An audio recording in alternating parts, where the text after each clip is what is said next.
A new report revealed that increased flood risk emptied counties in the United States, creating abandoned pockets in heart of cities.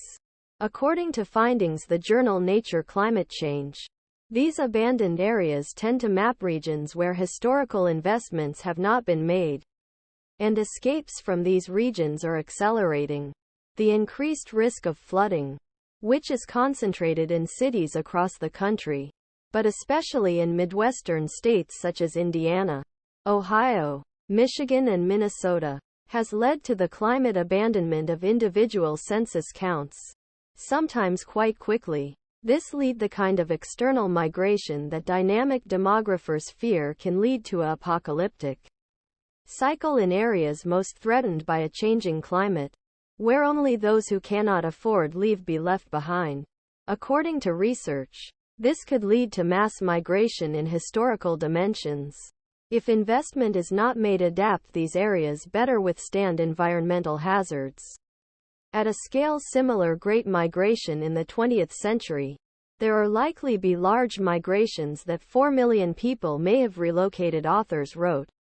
Areas left by people in the face of rising flood risks include certain neighborhoods that are growing rapidly overall in many cities such as Houston, Miami and Washington, D.C.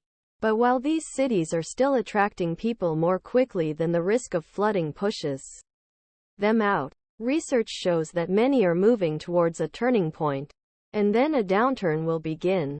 The new research on the effects of flood risk on migration comes courtesy of First Street Foundation, a nonprofit research group that makes long-term climate risk estimates for individual properties across the U.S.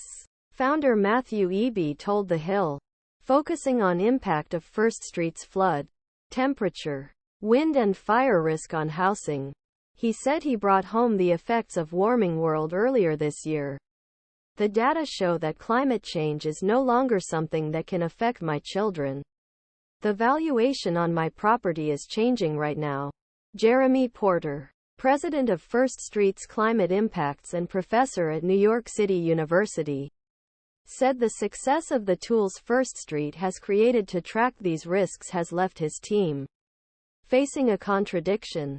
Porter said that a common narrative about America's response to climate change is that people are moving to disk as they leave Midwest Northeast head towards heat flood-prone solar belt fire-prone west in terms of the flood. Porter said that First Street's research confirmed this narrative at least when it comes to interstate relocations. But Porter said that with the integration of First Street vehicles into the Redfin and Zillow real estate sites, it became clear that people were actually taking climate into account when deciding where to buy. And these long-distance moves are only a small part of the story because most of the moves are local. Porter told The Hill that the number of Americans is about 40